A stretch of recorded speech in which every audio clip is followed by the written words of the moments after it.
Assalamualaikum warahmatullahi wabarakatuh. Halo good people, selamat datang di Ini Bukan Vlog. Kembali lagi bersama saya, Lina Hamidatul Umar. Nah, pada video kali ini, saya akan membahas mengenai diri saya sendiri.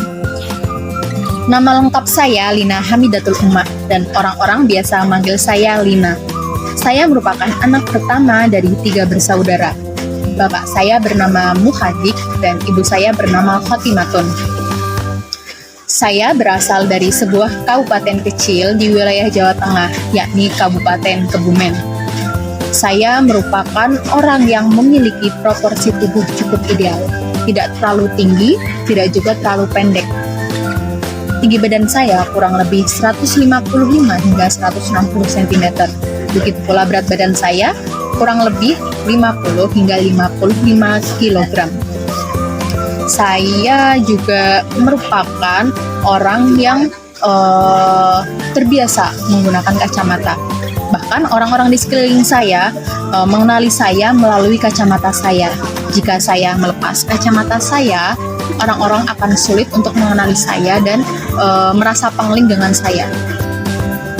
Saya juga merupakan orang yang cukup ramah dalam keseharian saya. Saya tidak akan segan-segan untuk menyapa orang-orang yang saya kenali. Bahkan orang-orang yang tidak saya kenali pun terkadang saya menyapanya walaupun hanya dengan tersenyum atau sekedar menganggukkan kepala saja.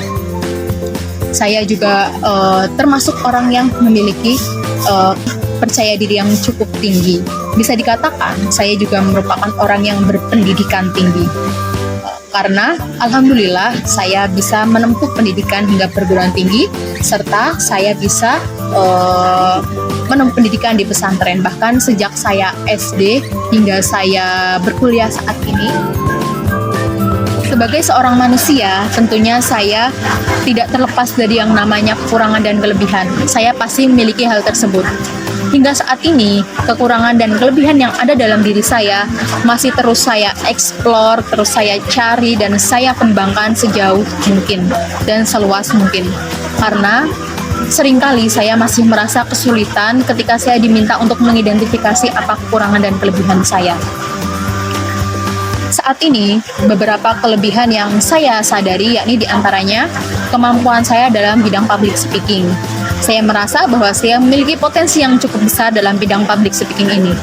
Hal ini tergambarkan dari beberapa kali saya mengikuti perlombaan bidang public speaking seperti pidato, hitobah, dan semacamnya. Selain itu, saya juga beberapa kali pernah diminta untuk menjadi MC dalam sebuah acara. Selain public speaking, saya juga memiliki kemampuan yang baik dalam beradaptasi di lingkungan baru. Saya akan mudah untuk berkenalan dengan orang-orang di lingkungan saya. Saya akan mudah untuk mengenali bagaimana kondisi lingkungan di sekitar saya dan bagaimana saya harus berperilaku di lingkungan tersebut. Selain itu, saya juga menurut orang-orang di sekeliling saya merupakan orang yang memiliki kemampuan mengayomi teman-teman saya cukup baik. Sehingga seringkali saya diminta atau dipercaya untuk menjadi ketua kelas atau penanggung jawab kelas sejak saya SD hingga saya berkuliah saat ini. Saya seringkali diminta untuk menjadi ketua kelas ataupun penanggung jawab kelas tersebut.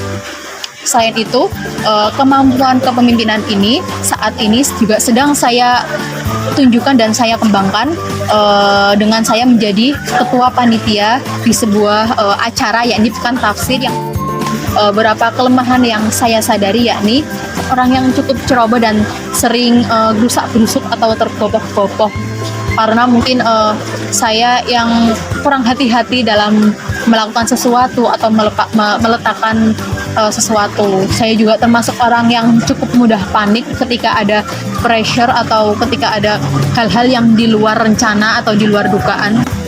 Saya belum terlalu mahir dalam bidang kepenulisan. Hal ini terkadang menyulitkan saya ketika saya sedang mengerjakan tugas-tugas yang berbau tulis-menulis.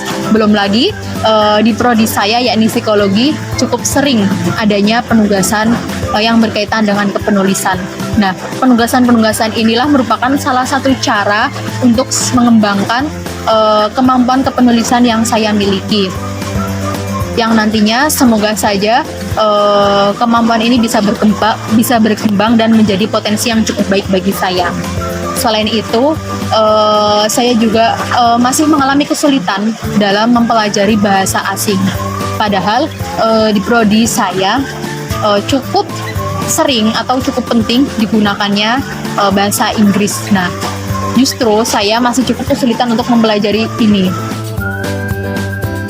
Sebagai makhluk sosial, tentunya saya diharuskan untuk berinteraksi dan bersosialisasi dengan lingkungan sekitar saya.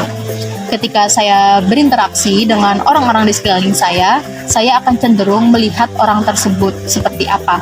Entah dari usia, dari kedudukan atau jabatan, atau bahkan dari sikap atau perilaku orang tersebut. Ketika saya berinteraksi dengan orang yang lebih tua dari saya atau kedudukannya lebih tinggi dari saya, seperti dosen atau orang tua saya, maka saya akan berinteraksi dengan baik dan sopan, berusaha sesopan mungkin, karena saya berusaha menghormati orang tersebut. Tetapi ketika saya berinteraksi dengan teman-teman atau orang-orang yang sebaya dengan saya, seperti teman dekat saya, maka saya akan berinteraksi layaknya orang dengan teman-teman sebayanya, seperti pada umumnya. Jadi saya menyayangi mereka, tapi saya juga tetap menjaga kesopanan antara saya dengan orang tersebut. Walaupun kita seringkali juga bercanda, tapi saya berusaha untuk bukan membatasi, tapi menjaga bercandaan saya agar tidak kelewatan yang justru nantinya takutnya menyakiti orang tersebut, entah dari perilaku atau perkataan saya. Dan ketika saya berinteraksi dengan orang yang lebih muda dari saya akan cenderung berusaha menjadi kakak yang baik untuk orang tersebut. Saya akan berusaha mengayomi dan memberikan contoh-contoh yang baik. Selain itu, ketika saya berkonflik dengan orang tersebut, saya akan cenderung mendiamkan orang tersebut. Mendiamkan tersebut tujuannya adalah untuk meredam emosi saya dan emosi dia, dan melihat situasi kondisi. Jadi ketika kita sudah sama-sama dingin dan stabil emosinya, kita akan mengkomunikasikan itu secara baik-baik. Ketika bisa lewat WA ya lewat WA, tapi ketika tidak bisa dan tidak memungkinkan lewat WhatsApp, maka kita akan memutuskan bertemu dan mengkomunikasikan ini secara face to face. Jadi ketika permasalahan ini dikomunikasikan secara face to face, permasalahan kita akan mudah teratasi, akan cepat terselesaikan. Ketika saya sedang merasakan emosi saya tidak stabil, maka saya akan mengurangi interaksi saya dengan orang-orang di sekeliling saya, agar apa yang saya lakukan, apa yang saya katakan, dan apa yang saya perbuat tidak justru menyakiti orang tersebut. Karena mungkin ketika emosi saya tidak stabil, maka perbuatan saya kurang bisa dikontrol. Nah, selain itu, ketika saya sedang dihadapkan dengan stresor-stresor yang cukup kuat, contohnya ketika saya dihadapkan dengan banyaknya tugas yang ada di hadapan saya, dan tugas tersebut tumpuk satu sama lain dan saling bertubrukan waktunya, maka saya akan melakukan listing, saya akan mendaftar tugas mana yang deadline-nya lebih dekat, serta bobot tugas tersebut mana yang paling berat untuk saya kerjakan. Nah, saya akan mengerjakan dahulu yang deadline-nya lebih berat, deadline-nya lebih dekat dan bobotnya lebih berat. Ketika bobotnya ini lebih berat, saya akan mengerjakan tugas tersebut perlahan sedikit demi sedikit agar tidak terasa begitu berat bagi saya. Nah, ketika saya mengerjakan tugas tersebut, tentunya saya tidak mengerjakan dalam satu waktu tugas tersebut selesai semuanya, tetapi saya akan menjeda-jeda agar tidak merasakan kelelahan yang cukup tinggi. Nah, ketika bosan atau rasa lelah atau jenuh sudah mulai menghampiri, maka saya akan memutuskan untuk meletakkan sejenak tugas tersebut. Saya akan melakukan kegiatan-kegiatan yang selain mengerjakan tugas tersebut, kayak contohnya bersih-bersih atau mencuci baju, atau saya jalan-jalan. Walaupun terkadang jalan-jalan tersebut juga tidak jelas, yang penting sekedar jalan-jalan aja, atau bahkan saya jajan atau makan makanan ringan yang menurut saya enak seperti makan makanan yang manis atau seblak itu cukup menghilangi rasa jenuh atau rasa capek saya, atau bahkan tidur juga sangat-sangat membantu saya untuk mengurangi rasa jenuh yang saya berharap bahwa ke depan saya bisa lulus sebagai mahasiswa sarjana dengan tepat waktu, atau jika bisa saya ingin berusaha agar saya bisa lulus dalam waktu 3,5 tahun. Nah, harapan saya ini saya usahakan agar dapat tercapai dengan saya belajar dengan giat, saya mengerjakan tugas-tugas saya dengan tepat waktu, dan saya berusaha untuk mengeksplor hal-hal atau ilmu-ilmu lain, bahkan di luar psikologi ini. Saya juga berusaha untuk belajar metodologi penelitian yang sudah diajarkan sejak semester 3 ini dengan cukup serius dan berusaha sebaik mungkin. Ketika saya sudah lulus, saya juga berharap agar saya bisa segera mendapatkan pekerjaan, atau bahkan jika bisa, saya berharap sebelum lulus saya sudah mendapatkan pekerjaan. Nah, di sini mungkin agar saya mudah untuk mendapatkan pekerjaan, saya akan menambah pengalaman saya, akan menambah wawasan-wawasan saya, dan akan mengasah soft skill dan hard skill saya. Sebagai mahasiswa calon lulusan sarjana psikologi dari UIN Sunan Kalijaga, saya bercita-cita kelak saya bisa melanjutkan studi S2 dan S3 saya ke luar negeri. Untuk mencapai cita-cita tersebut, saya terus berusaha untuk mempelajari skill bahasa Inggris saya agar kelak saya bisa memiliki nilai IELTS atau TOEFL yang cukup tinggi dan bisa menerapkan bahasa Inggris tersebut dalam percakapan sehari-hari atau dalam hal kepenulisan.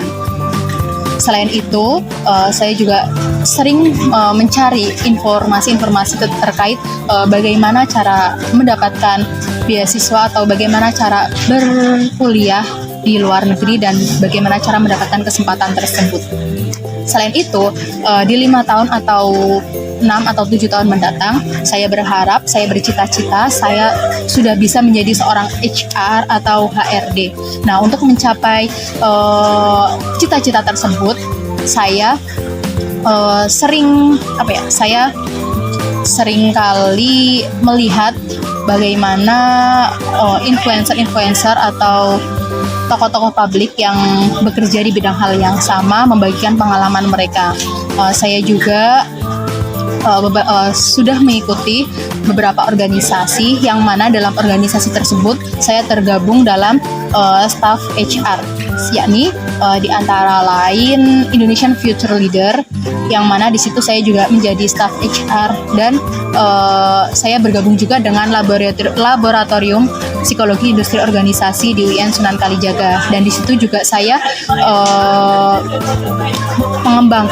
berusaha untuk mengembangkan kemampuan, skill dan keilmuan saya yang mungkin tidak diajarkan dalam kelas PIO dan sejenisnya. Saya juga berusaha untuk mengikuti perkuliahan terutama yang berkaitan dengan PIO atau matkul PIO tersebut dengan baik. Nah, kedepannya saya ingin memperbanyak pengalaman saya, terutama magang, untuk mengasah soft skill dan hard skill saya dalam bidang HR tersebut. Mungkin cukup sekian sharing saya kepada teman-teman semua. Semoga teman-teman bisa mengambil hikmah dan manfaat dari apa yang saya share kepada teman-teman ini.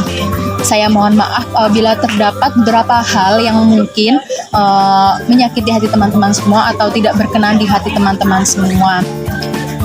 Semoga kelak apa yang kita harapkan bisa tercapai dan memberikan manfaat untuk kita maupun orang-orang di sekeliling kita semua. Sekian, wassalamualaikum warahmatullahi wabarakatuh. Sampai jumpa.